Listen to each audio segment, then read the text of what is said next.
The Word of God is alive and powerful, sharper than any two-edged sword, piercing even to the dividing asunder of the soul and spirit, and of the joints and the marrow, and is a critic of the thoughts and intents of the heart. All Scripture is God-breathed and is profitable for doctrine, for reproof, for correction, for instruction in righteousness, that the man of God might be mature, thoroughly equipped unto all good works. Study to show thyself approved unto God, a workman that needeth not to be ashamed, rightly dividing the word of truth. As our custom, we have to prepare ourselves for the study of the Word of God. Gikinahanglan ang atong pagsusi sa atong tagsa-tagsa kakalag sa dili pa kita mo hisgot magatuon sa pulong sa Dios. Og ang mando sa pulong sa Dios mao nga kita maglimpyo sa atong kalag sa dili pa kita magatuon sa pulong sa Dios. Kinahanglan nga atong habwaon ang tanan nga mga sala nga nabuhat nato niining adlaw. Kay kini kun dili nato kini sugid ngadto sa tubangan sa Dios nga Amahan, if we don't confess privately to God the Father, then kini mahimong babag sa atong pagtuon sa pulong sa Dios. Busa, let us use now the principle of 1 John 1:9 na nagkanayon, if we confess our sins, God is faithful and just to forgive us our sins and to cleanse us from all unrighteousness. Apanalang kanimo higala nga wala pay kaluwasan.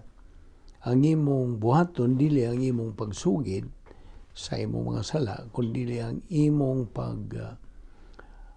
gamit niya ng imong kabubuton. Hinatag na sa Diyos. That is God-given free will, and make the most important decision sa imong kinabuhi. The decision to believe in the Lord Jesus Christ as your personal Lord and Savior.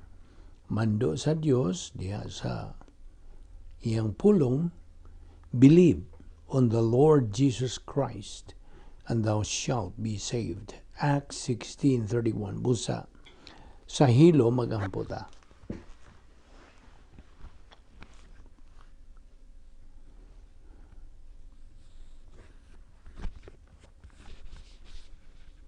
Balaan na mga Diyos, nagapasalamat kami kanimo, nining lain o sa mga higayon, nga diin kami makapahimulo sa imong grasya. Grasya nga imo pa kami gipabuhi ang tudni ning higayuna. We are still alive and breathing, and this is all because of your grace. Tungod lamang kini sa imong kaluoy, sa imong gugma, o sa imong plano nga nagalihok pa, nga imo pa kaming patubuon diya sa imong mga pulong. Kining tanan among gipasalamatan sa ngalan ni Ginoong Hesukristo. Amen. Maayong adlaw sa tanan natong mga subscribers, mga higala, atong mga igsuon diyan ni Kristo. Welcome once again niining atong pagtuon sa pulong sa Dios, ug ato na sang gamito ng atong binisaya nga patinaw kanimo bahin sa mga doktrina nga atong pagatunan. Okay? So, kaninyong mga Visayan-speaking people, here we are again. Nga atong pagatunan karon bahin kini sa the doctrine of the supernatural life. Doktrina kini bahin sa dili kasagaran nga panghinabuhi.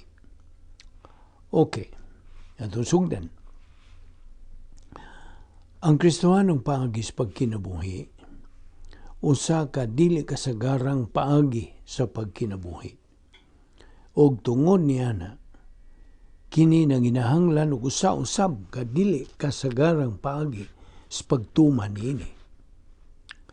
Ang usa sa mga paagi, one of the ways sa pagtuman niini, mao ang pinaagi sa pagkinabuhi sa gitawag og faith rest life. Og sa Binisaya pagud ni kinabuhi kini sa pagtuo nga nagadala og pahuway. Nga diin una sa tanan ang magtutuo muangkon og saad sa Dios. He claims God's promise o promises. Ikaduha, iyang tutukan og maayo ang pagabuhaton sa Dios sa iyang suliran nga giatubang. Ug ang ikatulo, mao ang iyang pag-relax, pagbati niya og kahayahay tungod kay iya namang namatud-an because of his strong faith, umikan sa lig-on niya nga pagtuo nga ang Dios mao na karoy nagakontrolar. God is in control. Okay, karon sa atong pagpadayon sa paghisgot bahin niining atong dugukan nga hisgutan, well, of course, ug ato niining lison, the Christian way of life. Una sa tanan, musugod tas pagtukbil sa mga butang nga may kalabutan sa atong pagkamagtotoo.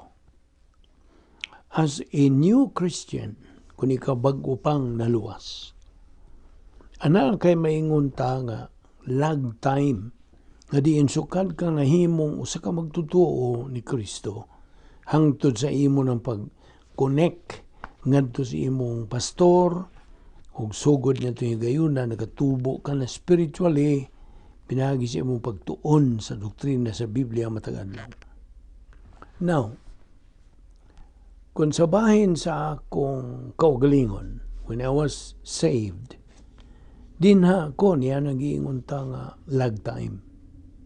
Sud sa dulas usa ka tuig, una pa ako makahibaho, masayod nga, di ay plano ang Diyos akong kinabuhi. Labihan ako sa pagkaway, kabangkaagan sa Biblia nga, diya gani ko higala nga akong giingnan nga, bay, tungod kay luwas naman ko, di narabagyog ko makasa. Naibaw ka kung sa iyang reaksyon sa akong giingon niya. Saba diya bay, imo man kung pagkatao lala. Nabuang ka na ba? Husto siya. He was right. Tinuod man po nga, di nagyukubuot pang magasapan. Within a few weeks, human ako maluwas. Nagkasagyog ko. Ug nga akong old signature regained control sa akong kalag. Kana nagpasabot gyud nga mo nay dangatas usa ka kalag kun kuwang patawag pulong sa Dios diha sa atong kalag. So atol sa akong tuig nga lag time misugod ko sa pagkaamgo sa akong kaugalingon nga nanginahanglan yung kus pagkat-on bahin sa Dios, ingon man bahin sa iyang directive will sa akong kinabuhi. Tinuod nga, nagkahimo ko mga sayop, nga mga desisyon sa wa pa kumalwas. Nagkaroon nga, nahimo na akong Kristohanon, buod kong pakamayo pa. I want to do better. Nagkaamgo ko dugang kadtong mga sayop nga mga desisyon nga akong nahimo kaniadto may resulta lang gyud og daotang mga sangputanan. They resulted in bad consequences ug nga kadtong maong mga daotang consequences mihatag ni noon nga ni kanako og paglimit sa akong mga options. Now, ang Dios miablig bag-ong mga putahan alang kanako. Yes, God opened new doors for me. Ug kadtong nangausik ng mga kahigayunan, missed opportunities, di naman gyud to mumalik. Ug mao nga akong nakatunan niining mahina ang kamatuoran nga gipadayag diya sa pulong na Dios. Nga itong mabasa diya sa Oseas 8:7 nga nagaingon og kay nagpugas silang hangin, bagyo ang ilang anihon. Sow to the wind, reap the whirlwind. Sa in English pa. Ug tungod kay nagpugas man kita og daotang mga desisyon, ang atong anihon mao ang kahiubos, disappointment o kasubo, heartache. Wa tay mahimo niya na. Kita man yung tanan, igo gyud ana, di ba? Kaya ang prinsipyo kung nagpaluyo ini mao kini. Daotang mga desisyon mo resulta sa usik ng mga kaygayonan. Sa in English pa, bad decisions do result to wasted opportunities. Ang mga mayong desisyon mo resulta sa labihan sa kanindot ng mga panalangin. Good decisions do result to wonderful blessings. Now, ang akong desisyon nga tuuhan ko si Kristo, ingon nga akong manluluwas, nakausab sa akong kinabuhi ug nagagarantiya nga I will spend eternity with Him in heaven. Nga ako magakinabuhi sa eternidad uban kaniya dito sa langit. Mo'y hinungdan, gang labing manungdanon ug labing bililhong desisyon nga akong nahimos tibuok kong kinabuhi.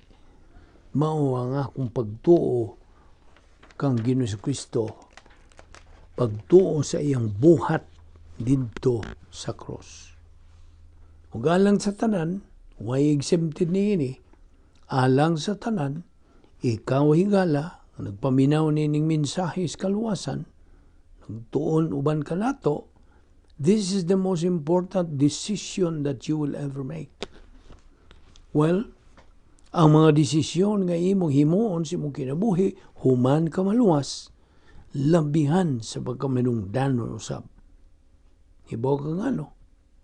Tungod kay kanang mga desisyon na, mao'y mo determine unya sa imong mga panalangin dinis panahon. Blessings in time. Ingon man sa imong mga ganti na unya nga imong madawat dito sa eternidad. Si Moises nangayo og kalamdagan gikan sa Dios sa iyang pag-ingon og busa paamguha kami sa kamubo sa among kinabuhi aron mahimo kaming maalamon. Ikaw usab igsuong magtotoo. Gikinahanglan mo ang pag-organize sa imong adlaw carefully kung tinguha mo ang pag-angkog kaalam, wisdom gikan sa Dios. Kini nagpasabot niining mosunod nga imong isugid hinganlan ang imong mga sala. Kung magasala ka, sanglit mao man kanang mo kanay mando, sugo sa 1 Juan 1:9 sa tuyo nga mapun-an ka sa Espiritu Santo. Mao kanay tuyo nga imo nang nakaplagan ang tukma mong pastor magtutudlo kinsa nagatudlo gikan o binasihan ang original nga mga pinulungan, one who teaches from the original languages. Kana nagpasabot nga imo nang gibuhat ang mando sa pagtuon sa pulong sa Dios sa adlaw nga paagi ug imo na kining gihimo ingon nga imong pasiuna sa imong kinabuhi. Your number one priority sa imong kinabuhi. Imo na niyang mamatikdan unsa gyud kalunhaw, unsa ka refreshing sa in English pa, sa makalagsik, makapapiskay sa kasinatian sa imong kinabuhi ang pulong sa Dios. Ingon nga bagong Kristohanon, ikaw, kay bago pa mang Kristohanon, gitawag ka sa original nga Griego, briefos. Mao kanay pulong, briefos. Usapa ka masuso nga magtotoo. Uhaw ka sa kamatuoran. Pinaagi sa pagkatimos ug pagkabug-os absolute sa kamatuoran sa pulong sa Dios, matagbaw ka ng imong kauhaw. Ug kung magpadayon ka, yan ang imong pagkamasulundon, your obedience, pagtuon sa adlaw-adlaw sa pulong sa Dios, your thirst, kanang imong kauhaw, padayonon sa pagtagbaw. It is continually quenched. Ug kanang imong kalag, magmalinawon, your soul is going to be at peace. Uban sa doktrina nga nanadihas imong kalag, imo nang magamit ang mga prinsipyo sa Dios nganhas imong paghimo og mga desisyon. Makahimo ka nas pagdesidir o paghimog desisyon gikan sa dapit sa kaligon from the position of strength o diha sa huna-huna sa Dios. God's viewpoint. Ingon nga Kristohanon, yan nora ang imong tumong sa kinabuhi. Your goal in life. Ug kini mao ang pagkat-on sa pulong sa Dios o sa paggamit yan ang maong kahibalo nganha sa matag desisyon nga imong himuon. Ang kinabuhing Kristohanon, God, maura ang paghimo og mga mayong desisyon matag adlaw, pinasikan sa mga prinsipyo nga imong nakatulan gikan sa imong pagtuon sa pulong sa Dios. Here is a principle. Ang pagkinabuhi sa kinabuhing Kristohanon nagkahulugan og pagtuon sa pulong sa Dios adlaw-adlaw. Nainomdom ka pa ba sa nag-eskwela ka pa og first grade? Kung hing-eskwela o hingsod ka lang sa klase o usag tunga ka orasod sa simana, di wonta ka ma-promoted, di ba? Magkalisod-lisod yung kaunta kag tuon sa basic reading o arithmetic, di ba? Now, sa susama pod nga pagtandi niining bahina, kung pananglit mo simba ka lang sa usaw tunga ka orasod sa simana, na magkalisod-lisod pud ka sa pag-struggle sa first grade spiritually. Sakto? So, gikinahanglan usab nimo ang usa og tunga ka tingkaon, a meal and a half sa matag semana, aron nga mamitabolize nimo ang gikinahanglang makapahimsog o makapalig-on nga nutrients alang sa imong lawas, your physical body, sa tuyo nga makapatubo o makapalihok niinis husto to grow and function properly. Di ba?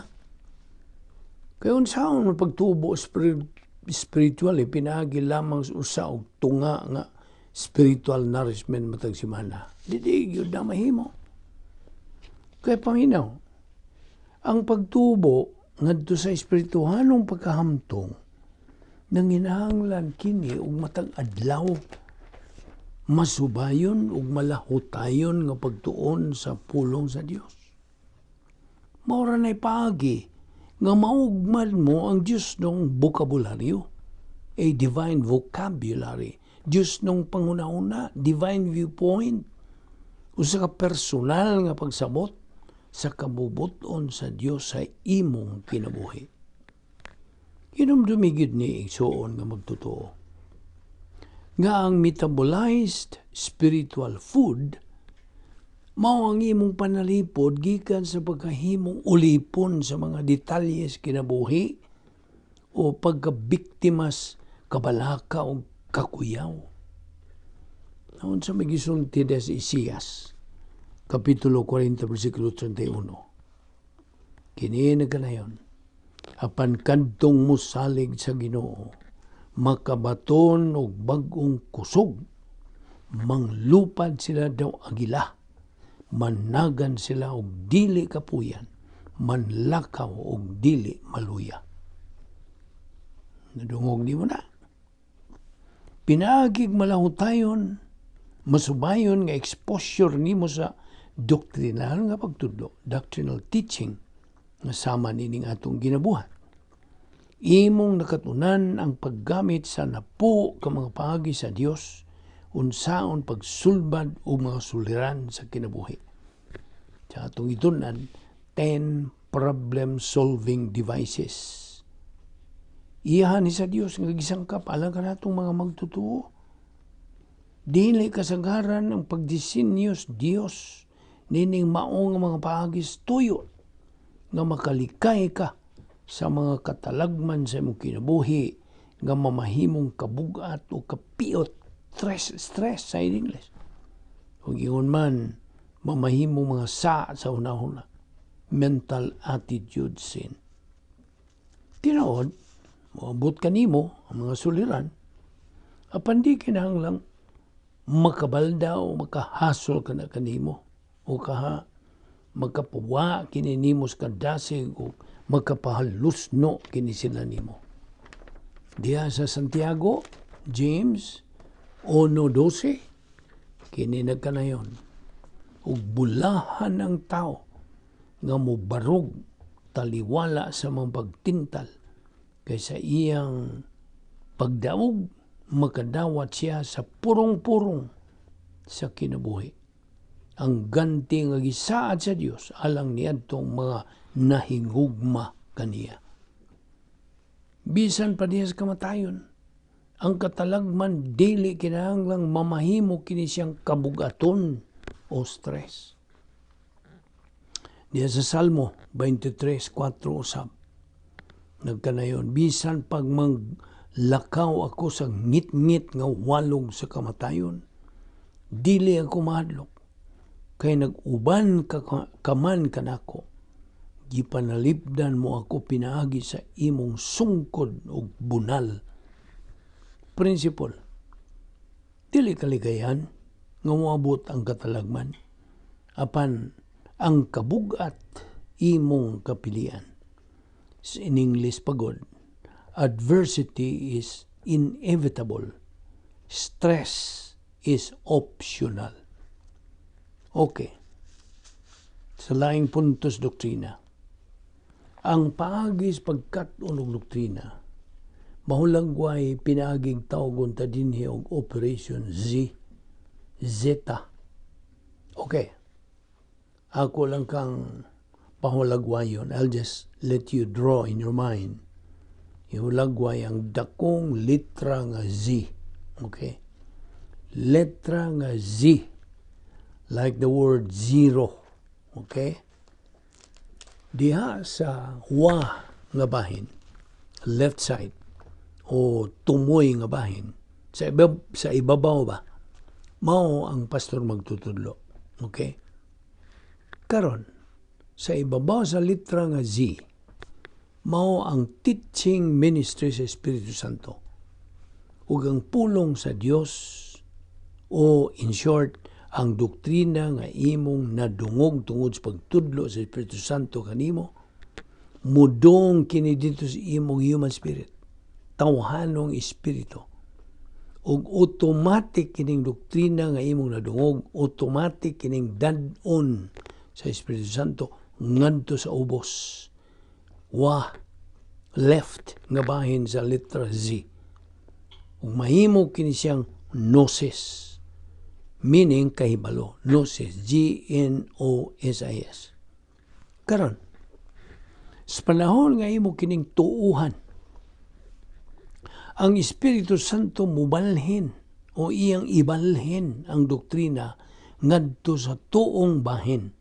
Tuo o kinaubsan nga bahin sa letrang Z, o kining doktrinaha mahimo ng epinosis, meaning kaalam. Epinosis, o imo pagod ning i-pronounce epignosis, Epignosis, meaning kaalam.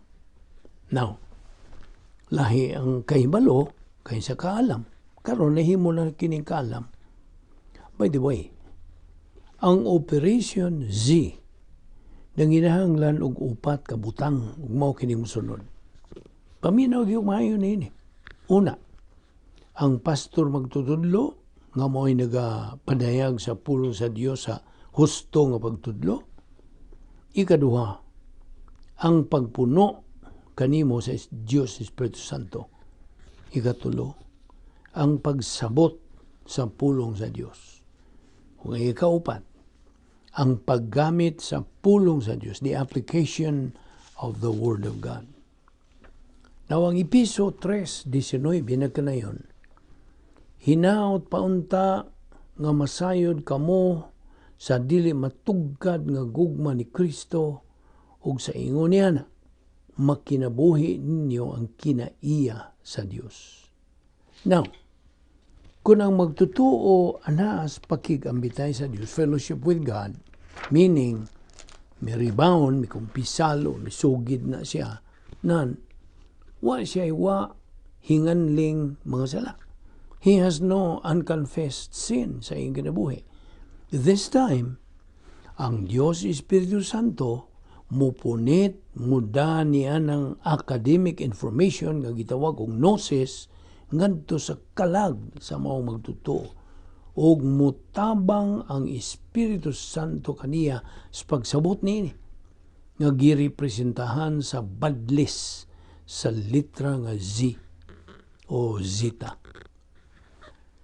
Now, sa dihang makasabot ang magtutuo niya ng maong kasayuran, kini ilihok tadlas sa kinaubsang dapit sa litrang Z, cycled across the base of the letter Z, ug kini karon nahimo lang ipinosis ang kasayuran nga metabolize na nga nasa iyang kalag. Ang ipinosis, by the way, mao ang full knowledge, bugos nga kasayuran na sabtan gituuhan o gigamit. Kami daw. Ang Biblia diha sa Episo 4:13 nagkanayon nga gikinahanglan ta nga hangtod magkayusa kitang tanan diha sa pagtuo ug sa atong kahibalo, complete knowledge, may tungod sa anak sa Dios. Unya mahingkod kita sama sa kahingkod ni Kristo. Kining mahingkod hangtod makakapot kita sa pagkahamtong espirituhanon. Diha sa dapit nga maangkon sa magtutuo ang ipinosis, ang positibong kabubuton sa magtutuo nuntan pa kini sa iyang pagtuo na balhin og na metabolize kini nga kasayuran. Sabot? Ingon nga way kapuslanan alang sa gigutom nga tao ang pagkaon. Mao man sa pagkasayuran nga naas pangisip wa kini kapuslanan kay wa man kini sabta o gamita.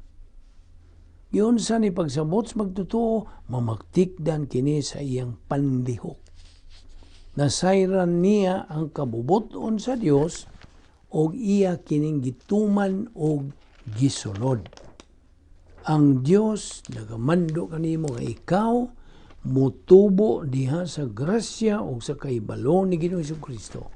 2 Pedro 3:18. Kinahanglang i-metabolize ang pulong sa Dios. Bansaya, practice His teachings. Bansaya ang iyang mga pagtulunan o sunda ang iyang mga mando. Tinuod nga dili sayo ng pagpahimutang o consistent o routine sa pagtuon sa pulong sa Dios. Ang masubayon, consistent, nga naandang buluhaton adlaw-adlaw.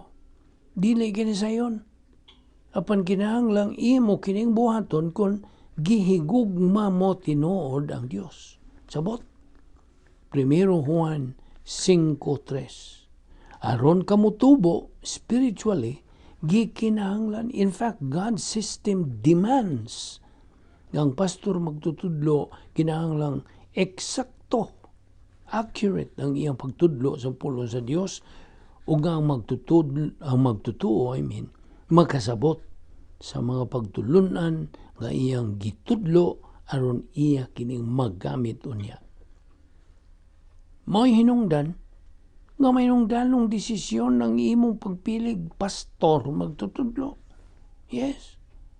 Well, sanglitsagad sa atong panahon ato mang igugol or spent sa atong pagkatuog, sa atong pagkaon, sa atong pagtrabaho, pag-eskwela, pagtuon, pagduwa sa unsa tingilang paugnat sa kusog, o kaha sa musika, o sa atong pagpakiguban baka sa atong mga higala, o sa atong pamilya. So, doon na lang tingal limitadong panahon sa ingnon ta free hours nga ipahinungod o idupot mo sa adlaw-adlaw nga pagtuon o doktrina.